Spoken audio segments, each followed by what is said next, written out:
Hello, and welcome to the Silicon Alley Podcast. Super excited you could join me today. I'm William Glass, CEO and co-founder of Ostrich, and of course, your host of Silicon Alley. Today, I sit down with Jack McCullough, the founder of the CFO Leadership Council, a global organization supporting chief financial officers. Jack discusses the most important executive relationship, the CEO and the CFO, how to identify and work with or not work with a leader who is a psychopath based on his new book, The Psychopathic CEO, and the keys to hiring a good CFO, or if you can't afford to hire a full-time CFO, alternative options such as part-time or fractional chief financial officers. And lastly, we touch on the importance of ethical leadership. There's a very interesting story about a salesperson and prostitutes, which I will leave for you to uncover in the episode. But a little background on Jack.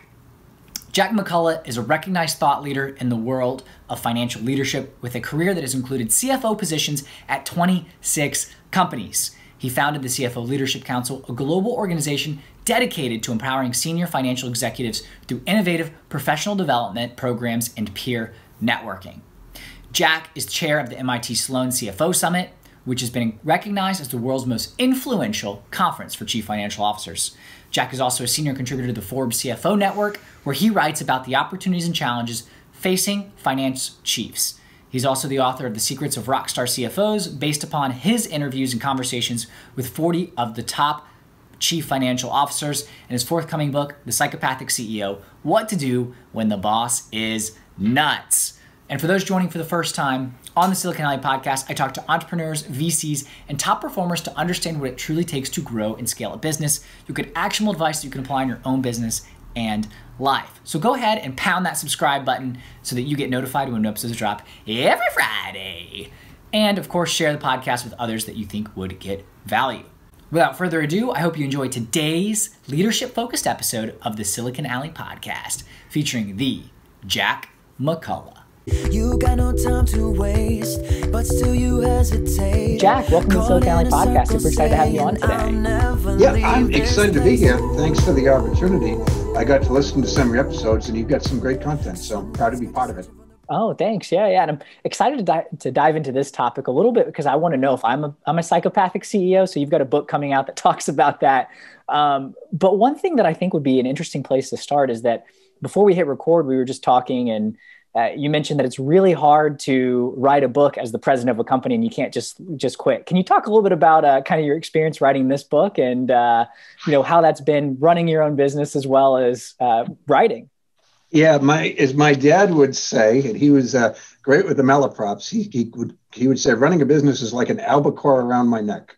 Couldn't convince him that the word was albatross, but anyway, it's been it's interesting because when you own a company and you're the president of the company, you're sort of everything comes back to you. So I would love to take a little time off, write the book, just dedicate the time to do it, launch a public speaking career. But I've got this albatross around my neck of a company that I'm responsible for and 25 jobs and 2,000 members. I wouldn't trade it for everything, but there are just times that it would be great to, just have a little bit more freedom to pursue things you're a little bit more passionate about. So. Yeah, absolutely. And Jack, definitely want to get into the book, but can you talk a little bit about the business and the company and give some context on, your journey as an entrepreneur? Sure. And it's a classic case of an accidental business. I was a CFO back when I started this company about 15 years ago. And I just wanted to create a network for people with a similar background to myself. There wasn't really anything like that back then. So I started this group. It was pretty informal. It was literally just me. And, in the early days, it was one of those, we'd have to serve breakfast or lunch with the meetings. And one of the things that happened in the early times, I'd pay for everything out of my own pocket. And I'd put a little jar out and say, if everyone wants to throw in a couple of bucks, that's great. And then one day someone stole the jar, which just fried me. But, just one of the, I'm almost certain it wasn't one of my members. I mean, CFOs aren't really going to steal money from you. But then I decided I needed to hire somebody and sort of it became a victim of its own success. It took off a little bit. So 5 years ago, I had to make a decision between love and money. And I had a good career going, making some good money doing business development for KPMG. And I was doing this, which doesn't have the revenue potential, but it's something that I'm good at, that I really love doing. So like the idiot that I am, I picked love over money. And here we are. But it's been great. We're up to 2,000 members across the globe. And we have about 250 or so live events per year. At least we will once COVID is over. Right now, we're doing 250 or so webinars a year. So, but I'm having a lot of fun helping CFOs become more effective at their job. That's awesome, Jack. Yeah, it's funny how just your interest of wanting to connect with like-minded people led to this business opportunity. What was the pain point that you were experiencing that led you to want to connect with other CFOs and kind of led to ultimately the CFO Council and the business that you've built? Sure. Well, I was youngish as far as CFOs go at the time. And, candidly, I didn't really know what I was doing. I guess I must have just performed well on the interview or something like that. But I found myself over my head, but you can't really tell your coworkers that, right? So, I was thinking, geez, a peer network, there's just a bunch of things I don't understand. And I was kind of hoping that there were a lot of people going through similar challenges to me. And it turned out there were. So I started the group. And our very first meeting with, marketing budget of nothing, we had something like 72 CFOs show up. And it's wow. Like, hey, I think this resonated a little bit with the community. And so I've been doing it ever since. So, that's awesome. Yeah. Yeah. So I guess it would also be great to, just in case folks listening have heard the term CFO, maybe know that it stands for Chief Financial Officer, but what is a CFO? What does a CFO do? Can you give us some context for the audience? Sure. Yeah. Chief Financial Officer. And the job has actually evolved a lot during the 15 years that I've been doing this. Back in the day, a lot of times the best accountant in the company would become the chief financial officer. And that's no longer the case. Right now, the job is all about leadership, strategy, executive presence, and communications. And I've told people, like when I was a CFO, and I haven't been one now since 2007, I probably could not have met the challenges that CFOs today are making in the global pandemic. It's not a reflection on my abilities or aptitudes or anything like that. It was a backwards looking job. And CFOs in this crisis have, right along with the CEO, emerged as probably the second most important executive in the company. And it's because it is fundamentally a financial crisis. And the CFO's the only strategic thinker and financial expert on the company. And that gives her or him a tremendous role in, the pivot, as everybody's calling it. I think I've probably overused that word a little bit in the last 6 months, but all of us have. But it's a critical role for companies. And, most companies aren't, going to have a bright future if they don't have a highly competent CFO running the show. Yeah. No, it's really interesting, that perspective, how you mentioned that it shifted from a backwards sort of looking finances to forward looking and being a very important part of the executive team. What do you think if a company is bringing on a CFO or looking to bring on a CFO or hiring one from, internally, maybe from, as you mentioned, typically used to be the top accountant, what are some of those key traits that are really important for CFOs to have and for executive teams to look for when bringing on a CFO?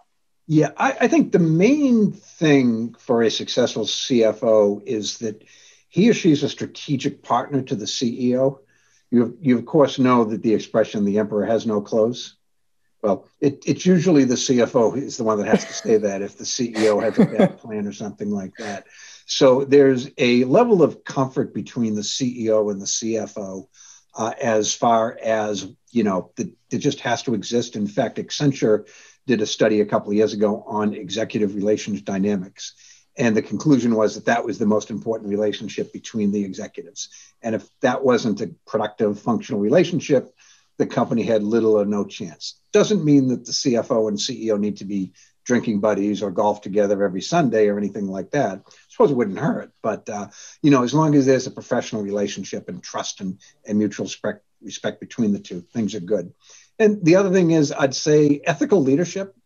A lot of people view the CFO as the most ethical person in the company, but it's not enough to simply be ethical. A CFO actually needs to create a climate of ethical accountability and make sure that ethics are truly part of a company's culture and they're not just buzzwords and, cliches and things like that. I did a survey about, does your company have a code of ethics and do you know what's in it? most people didn't know if the company even had a code of ethics, which is a little discouraging. CFOs, for the most part, know if there is or isn't one. But if there isn't one, it's actually an opportunity to write one from scratch, and give it some teeth. Make it meaningful to your business. People famously can recall that Enron had an extremely thoughtful, well thought out code of ethics, and for your younger people, Enron is the largest corporate bankruptcy in history. I believe it still is. I don't know if you know differently than that, Will, but no, I think you're right. I think it still is. Yeah, it's certainly the largest one that was by fraud. But there have been sometimes companies just go bankrupt, but that's one that it was just because there's a lot of fraud going on. So. Yeah, so that's really interesting. Jack, when you use the term ethical accountability, I believe, what does that mean? What does that translate? If a leadership team in tandem with the CFO or CFO is creating this, what do you mean by ethical accountability, and how do you not just have a great a great thing on paper like Enron, but actually implement it throughout your organization? Sure. Well, the interesting thing about ethics is, and I guess you'd agree with the majority, people don't want to do business with unethical companies. And then you've got to sort of figure out what that means within your industry. But, in the old days, it used to be don't cheat on your tax returns and, don't screw with your customers, and pretty much everything else went. But now it's a little different than that. It means, be accountable for the environment. If you're a SaaS company, chances are it's easy to not do a lot of damage to the environment. But if you're manufacturing, put in, proper processes to make sure that you're not damaging the environment really well. Make sure that your company is truly a just company, that its hiring and promotion practices are fair to all people. Diversity is a term that didn't really meaningfully exist at the start of my career, but social justice is a big thing. So again, not just buzzwords, but actually make sure that you're creating a climate like that. Make sure that it's an environment where your employees can excel, free of harassment and other abuses and things like that. Always tell the truth. And, it's easy to be really ethical when things are going well. But, where the rubber hits the road is, are you willing to be unethical, in the short run to give your company an advantage? And the answer to that should be no. I remember when my wife and I were married, the priest asked me a question. He said, do you know when the most difficult time to commit adultery is? And I said, no. And he said, the first. And it's actually applicable in business, because what the priest meant was the first time you make an ethical compromise, it's probably a really difficult thing for a normal person to do. But once you've done it once, it's easy to do a second time and a third time. So hold the line on ethics. Don't make compromises. Behave in an ethical way all the time. Sort of pretend somebody important is watching you always whenever you make ethical decisions. No shortcuts, no cheating. So there's a 27-minute answer that I probably could have given you in 11 seconds. So. No, it's great. No, I think it's great. And I appreciate the story kind of explaining that, right? Yeah. Once you make a decision, it becomes part of the culture of making some sort of unethical decision or business practice. It becomes easier to repeat that and harder to, bring things back in line, right?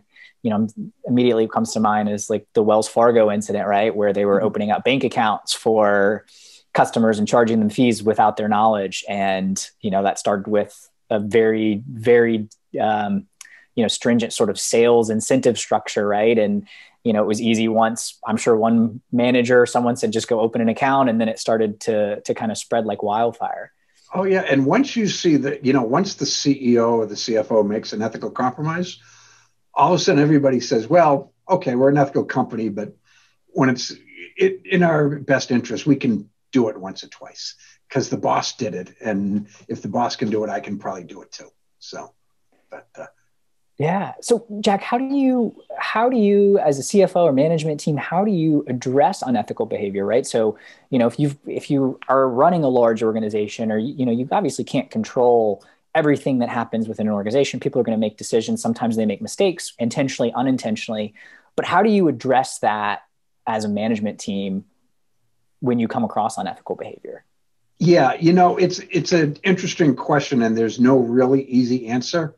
Because do you just fire somebody for every small ethical, mistake that they make? If somebody cheats on an expense report, that's unethical. They're stealing from the company, right? But do you fire somebody for that?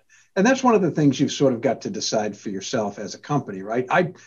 I probably wouldn't fire somebody for cheating on an expense report the first time, but if it became a pattern or something like that, I'd probably do it. I would never fire somebody to make an example of him or her, because to me, that act unto itself is unethical, right? I mean, just trying to make yourself feel better or look more powerful by making an example of someone.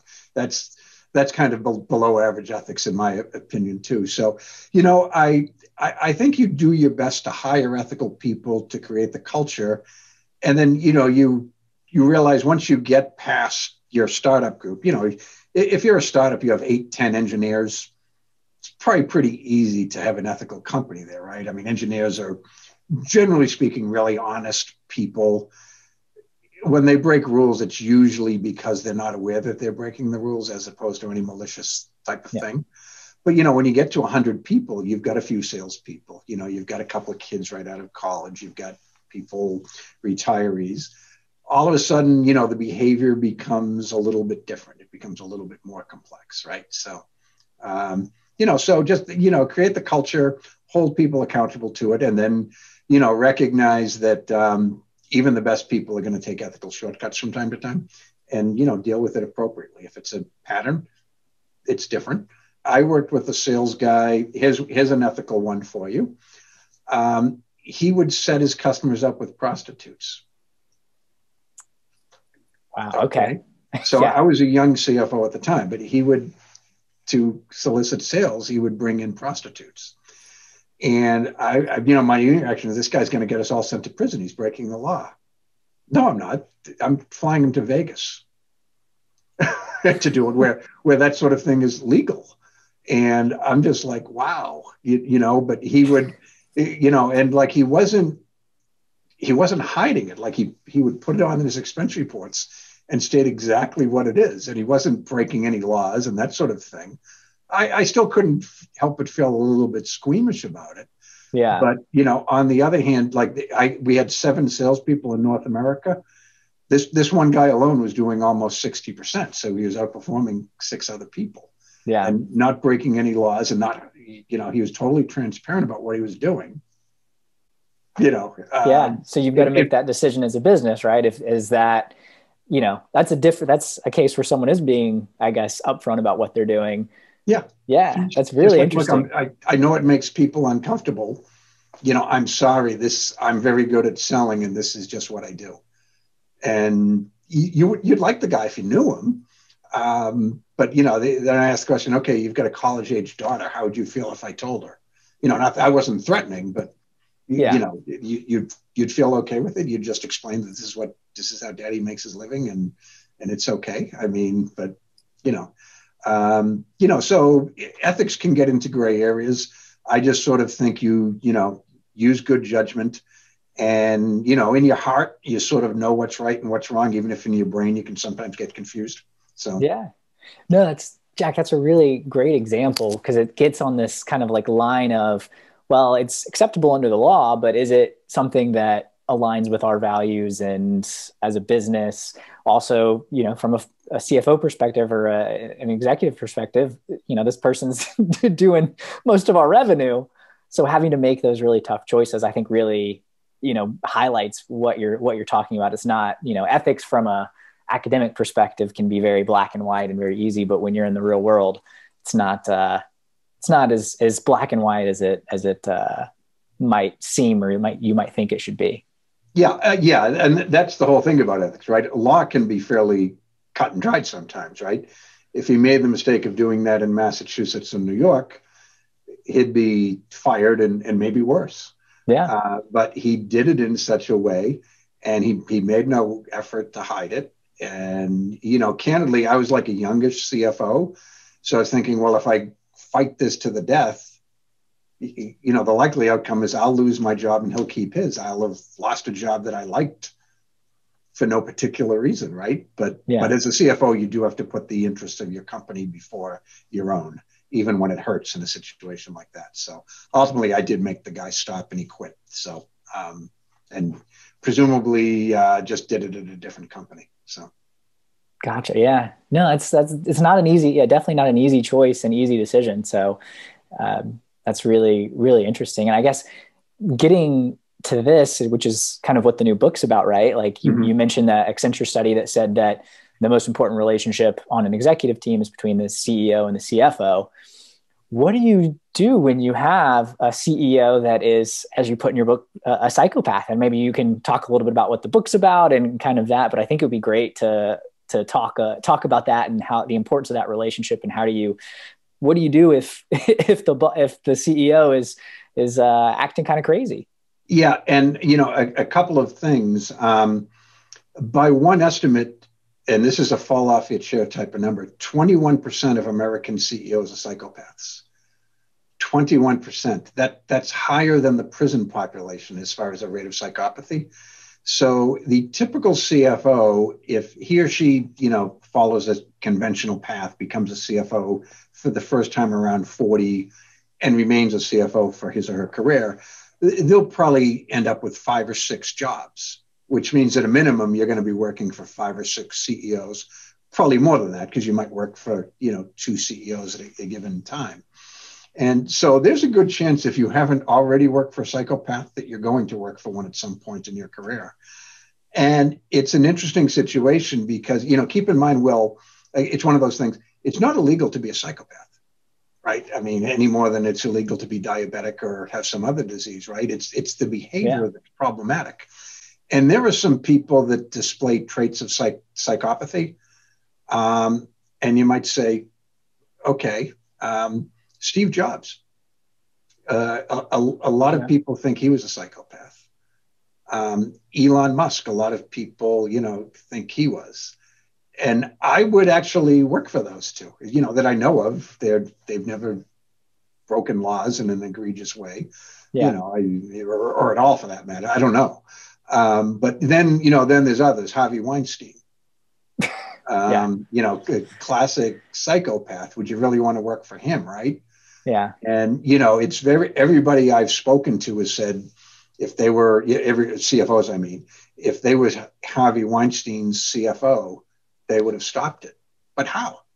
I bet whoever the CFO was, and I don't know what that person's name is, but, I bet whoever it was a really good CFO, probably amongst the best in the entertainment industry. And, the fact is just about nobody stopped it. He ran rampant for years. Yeah. And people knew about it. I don't know how closely you studied that case, but when it was in the news, but one of the things Weinstein did was he actually had an employment contract that allowed him to sexually harass people. And it was a fine.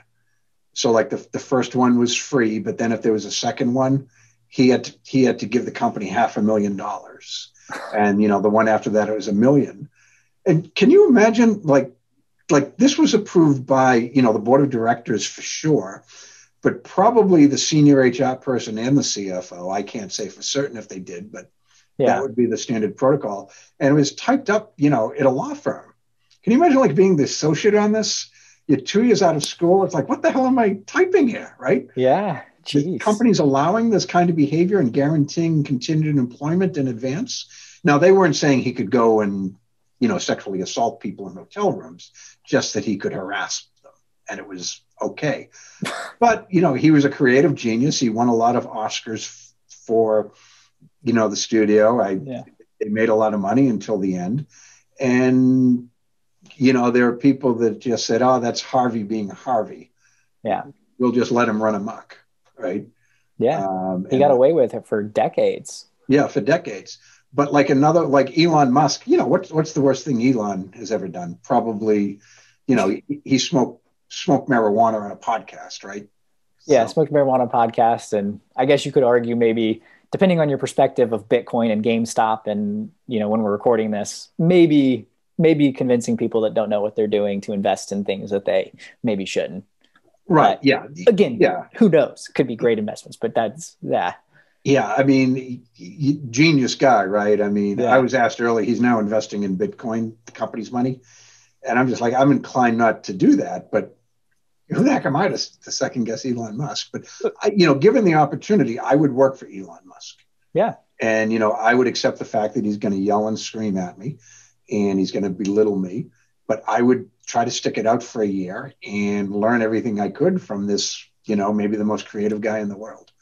But there are others like the CEO of WeWork, the Adam Newman, right? Yeah. So, this is a guy, and again, decent guy. You can see him on YouTube, very likable guy.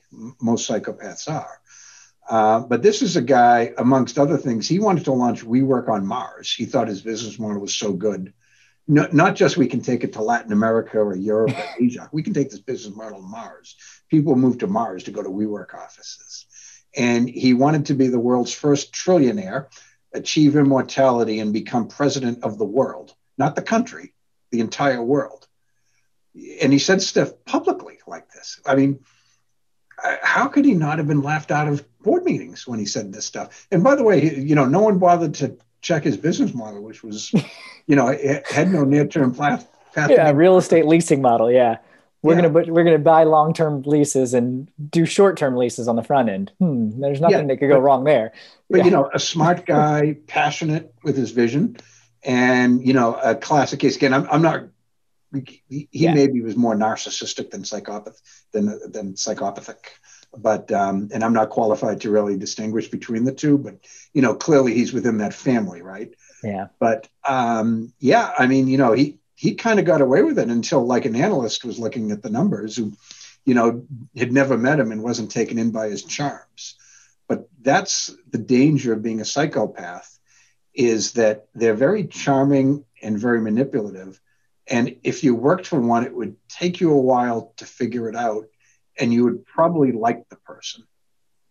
Is the problem, because they don't have an actual personality, but they know what it takes to be likable. And a lot of them describe themselves as playing a character in a movie.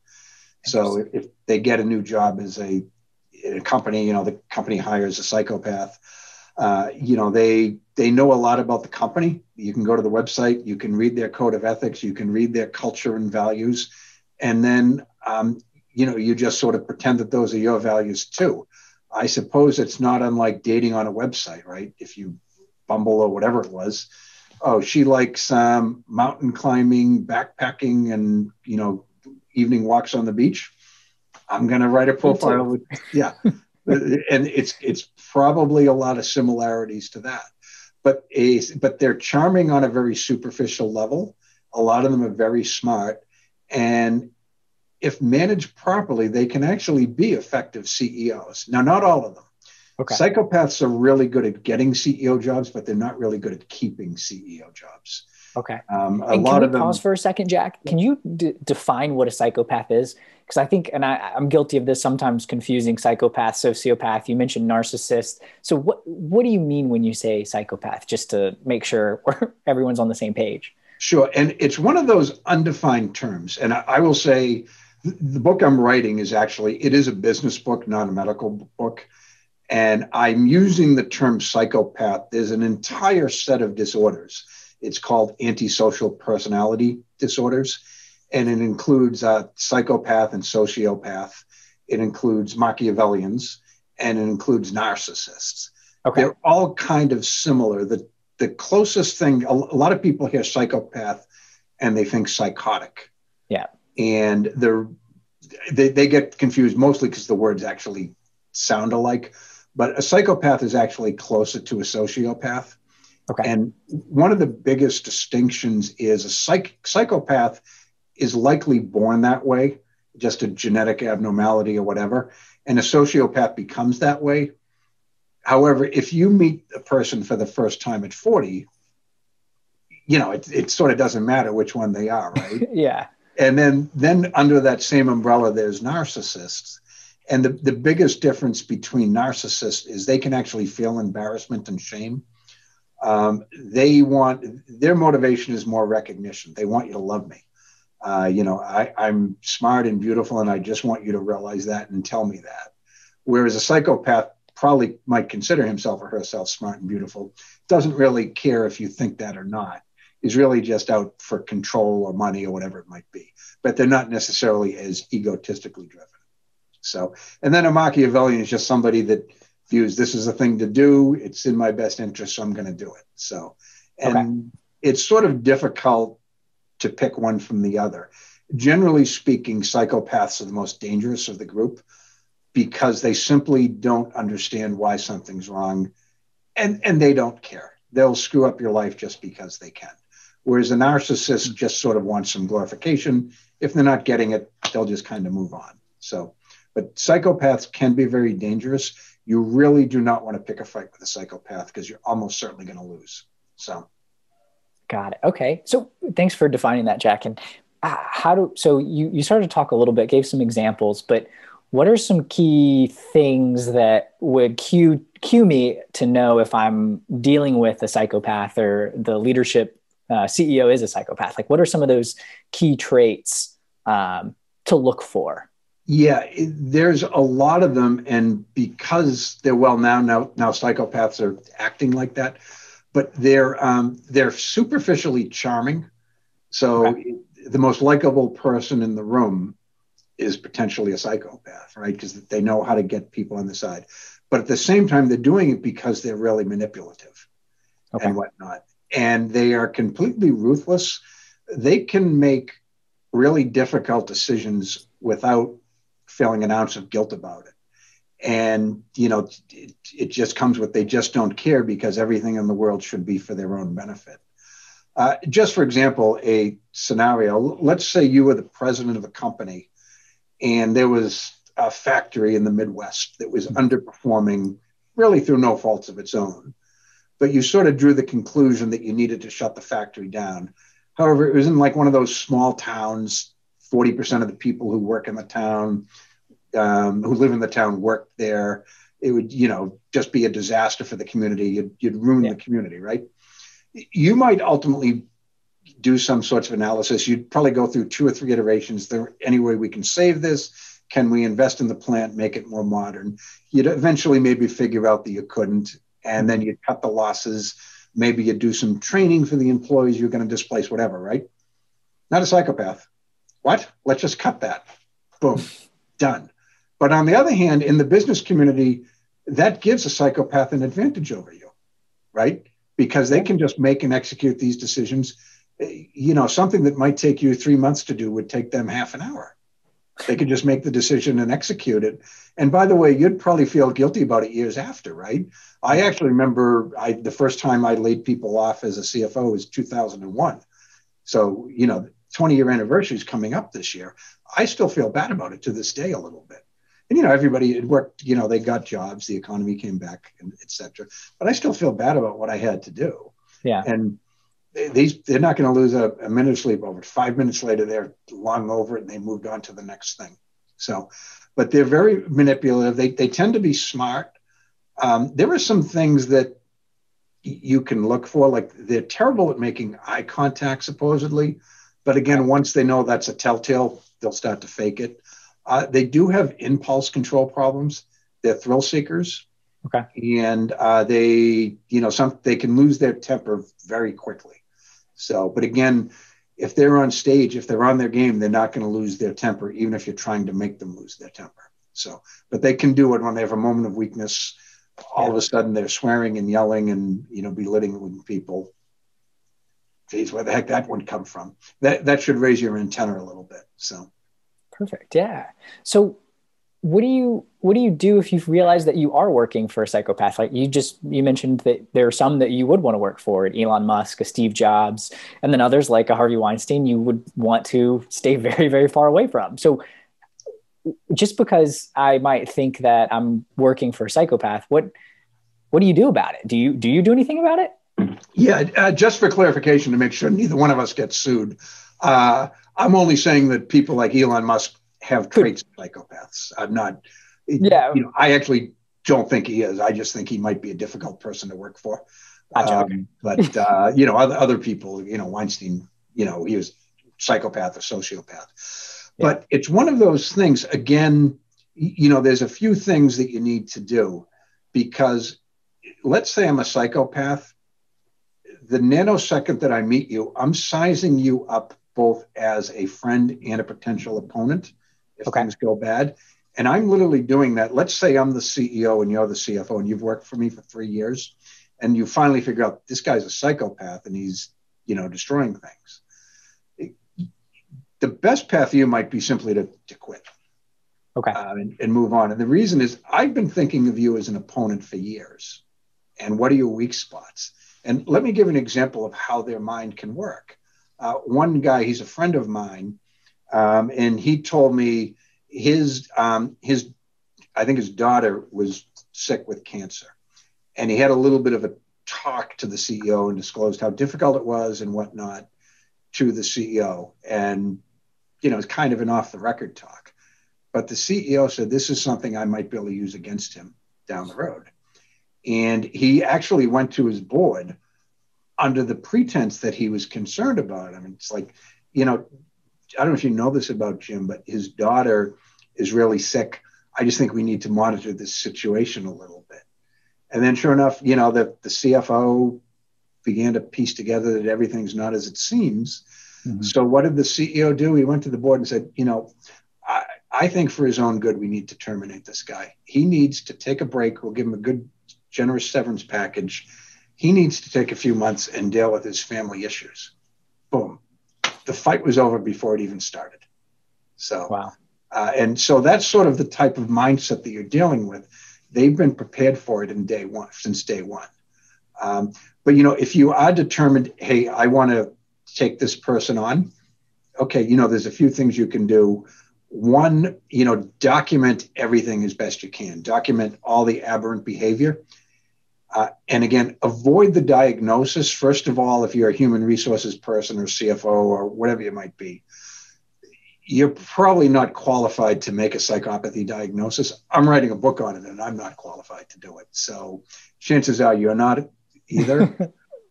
But don't focus on the labels, focus on the behavior. Because, what are you going to do? Go to the board and say he's arrogant, he belittled me, but he's a productive CEO. So what? You don't like it? Leave. That type of thing. So document all the aberrant behavior and why it's important, good and bad. There is a little bit, I would say fairly early in the process, go to the company's attorney. But there's one thing to keep in mind. The attorney's loyalty is to the company, even if you have a good relationship with him or her. The loyalty, fundamentally, the fiduciary duty of the attorney is to the company. Yeah. And he or she has to act in the best interest of the company, even if you convince him that the boss is nuts. Probably not a medical term I should be throwing out.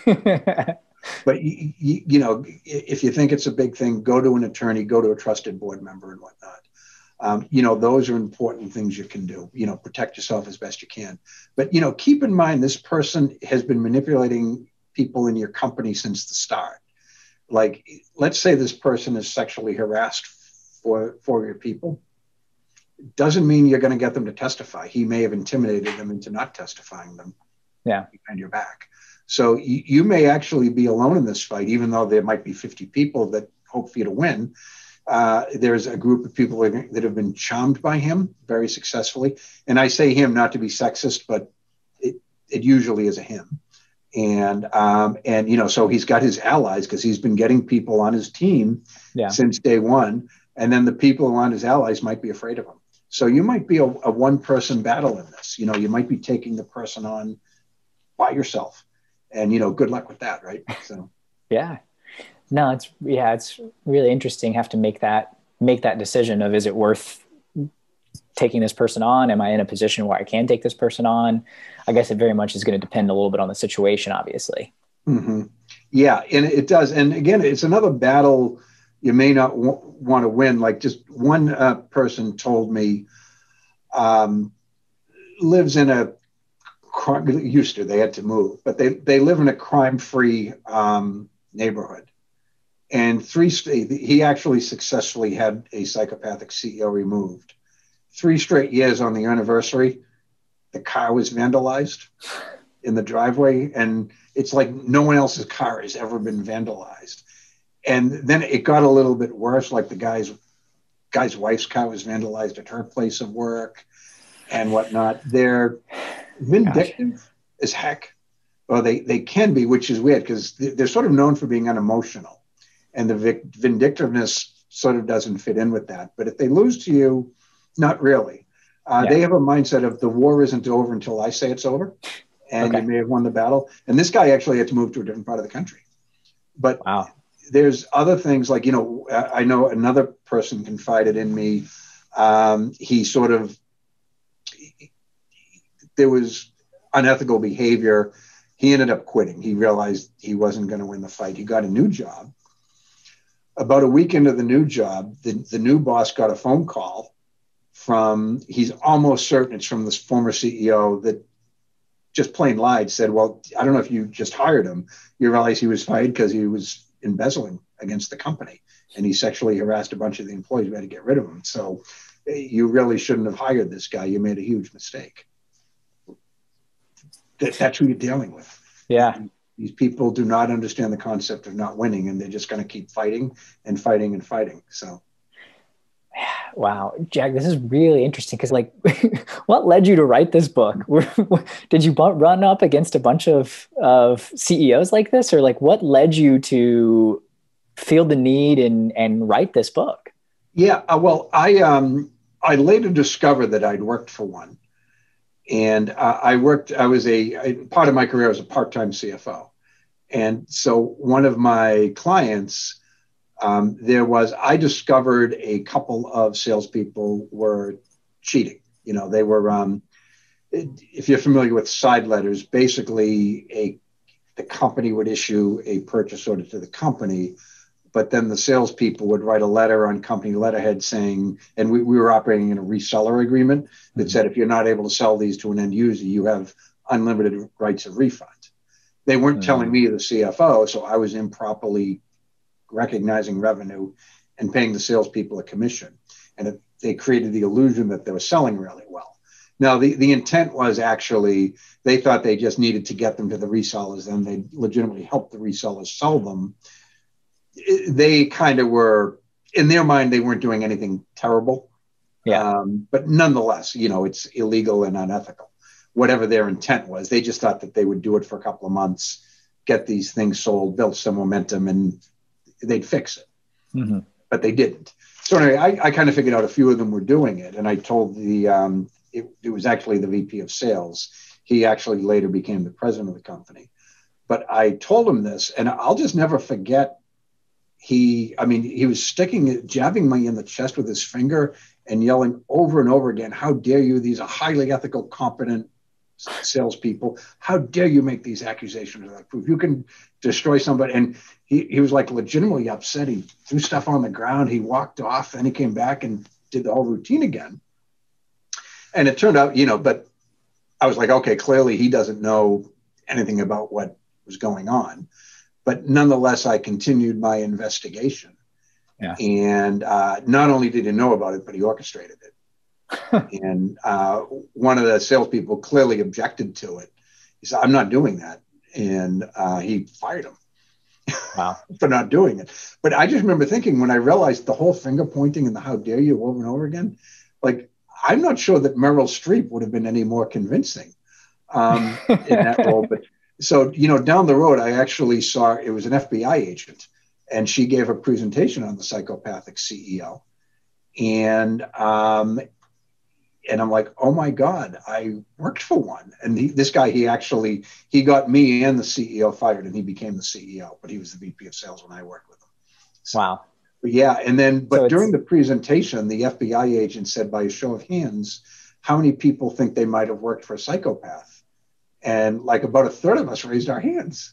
And it was a room full of CFOs. So I'm like, oh my God, not only did I do it, but I'm not the only one. It's actually pretty common. And that just started a process, and decided to look into it. And it's a fascinating topic because, when you think, the population generally, it's between 1% and 3% of the population is psychopathic, but 21% of CEOs are. So it's a place they can go and sort of wreak their havoc and make their money and live the lifestyle that they want. But you think 2%, that doesn't sound that much, But if all the psychopaths became a country, it would be the 9th biggest country in the world. It would be slightly bigger than Russia. Wow. Imagine that. There are more psychopaths in the world than there are Russians. Or if you've got a largely American audience, it would be like roughly the size of Illinois, the population of Illinois. Imagine that being all psychopaths. Wow. But a lot of them, which is why I think your audience might be interested in them, there's a lot of scientific data that suggests that they migrate to Silicon Valley. They thrive in entrepreneurial cultures. I'm not aware of a scientific study that says the same thing about Silicon Alley, but I have to think that they're drawn to the startup culture and whatnot. I mean, think about it. Fake it till you make it. Yeah. A bit of a mantra out there. Yeah. What a great place for a psychopath that doesn't want to actually do any hard work, but just get credit and money for doing it, right? Yeah, no, absolutely. That's right up my alley, right? So, but like, in the process of interviewing people, I interviewed a venture capitalist. And, it's sort of like, what are you looking for in a CEO for your company when you bring in an outside CEO? Unbeknownst to him, he perfectly described many psychopathic traits. And he even said there's one guy he played basketball against him. And he said he got in a fight over a rebound and he punched the other guy on the nose. And he immediately thought, this is a guy I want on my team. Right? Really? But you can sort of see it, right? I mean, this guy will do what it takes to win and whatnot. I mean, I don't really think you want your CEO punching up your customers, your other officers, but yeah, I mean, there is something, they're drawn to that type of environment where, there's a lot of, it's dynamic. Again, they're thrill seekers, so they like the excitement of a startup versus a large bureaucratic organization. Plus, they can sort of hide, right? If you work for a big company, there's probably tightly defined roles, but they don't want to sort of, climb a corporate ladder and do that sort of thing. They want poorly defined roles so they can do whatever they want at a given day. Gotcha. And, yeah. The other thing is, like, a lot of times the HR people, they're not given the opportunity to do their jobs thoroughly because this guy's great. Don't bother checking references. One guy interviewed, psychopaths, they're known, they never accept responsibility for their actions. And one guy, he didn't graduate from college, but he just always says he did. I'm like, well, don't you feel bad about that? Stupid question. But he's like, no, if the HR people are too stupid or lazy to call my school and find out, why is that my problem? Yeah. Oh, I never thought of it in those terms. So, but that's how they feel, that if someone's stupid enough to not catch their lies, they deserve to be lied to because it's never their fault. It's always somebody else's fault. So, yeah. This is very fascinating, Jack. Well, that's why I wrote the book. Everyone I talk to, it's like, wow, really? So, I can sort of see the wheels going. You're probably thinking, yeah, that guy might have been with us. Right?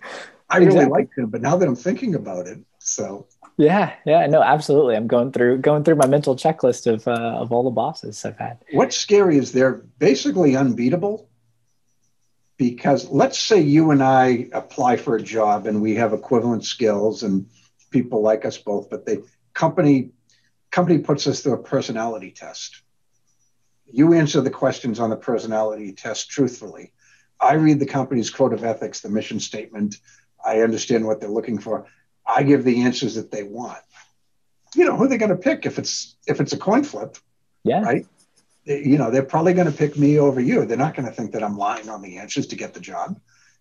So it's pretty difficult to manipulate, when somebody's willing to lie, and they're very, very gifted liars. They can look you in the eye and be lying and not feel a second of remorse because you weren't smart enough to figure it out. So, wow. Yeah. Strong culture can be used against them. If they get caught doing something, it's like, geez, you've always preached forgiveness and second chances. Where's my forgiveness? Where's my second chance? They'll use everything against them. So, and they're always playing the victim. So that's interesting. Yeah, it makes it very difficult to, as you said, to take them on. Jack, you mentioned something earlier that I want to touch on, because I think it's something that a lot of startups, especially in Silicon Valley and just in general, use. But you mentioned you were a part-time CFO. I've seen this model a lot where you have an outsourced CFO or a part-time CFO. What are your thoughts on that relationship? Is that a smart thing for a startup to potentially do, or is it better to have someone dedicated in-house? Because, obviously when you've got very little money and you're, trying to build something from the ground up, it may not be feasible to bring on a highly skilled and effective or highly skilled and experienced CFO. Right. And that's kind of why the model exists. And I think, what we learned in COVID is the outsourcing is easier. So it's probably likely to increase rather than decrease. But yeah, there's a lot of companies, particularly in Silicon Valley and Silicon Alley and Austin, Boston, and other entrepreneurial hotbeds where the part-time CFO industry is almost a hot, I call it an industry. That's kind of what it is.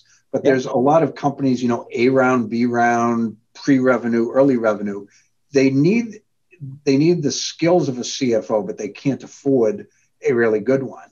And that's where the part-time CFO comes in. So you have access to his or her talents, expertise, and maybe per hour it's at a higher rate.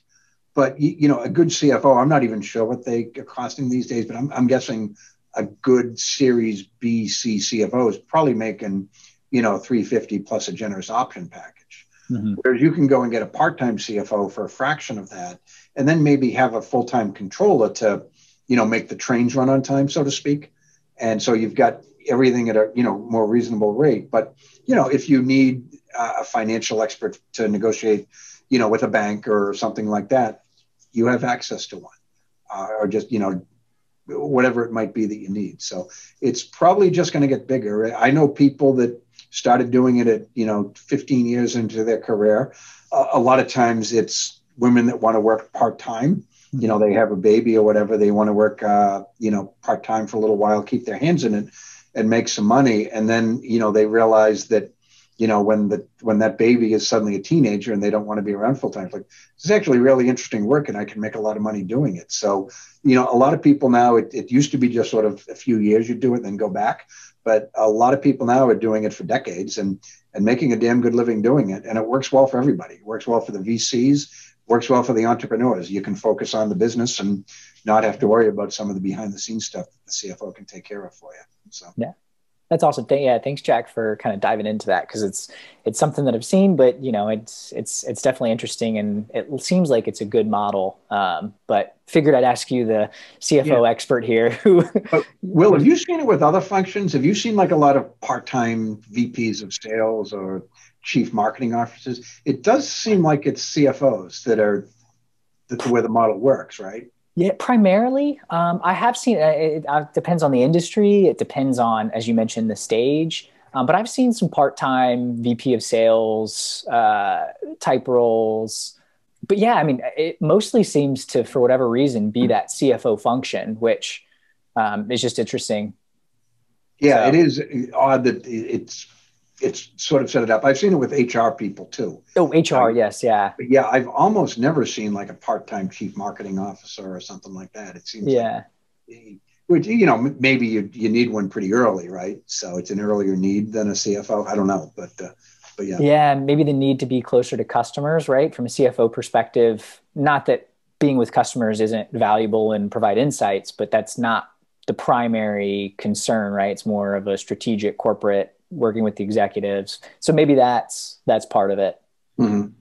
Just the nature of the focus. So yeah, could well be. It'll be interesting if it changes a little bit, right? I mean, yeah, certainly the world is very different than it was just a year ago, and it's likely to be very different a year from now. So it is. That's why working in Silicon Alley must just be fantastic, right? So it's always changing. It's some of the smartest people in the world, changing the world right before your eyes.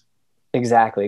And, obviously CFO, there's a lot of, Wall Street and finance, and, New York's still one of the leading places for finance. So it's a really interesting place to be all the way around.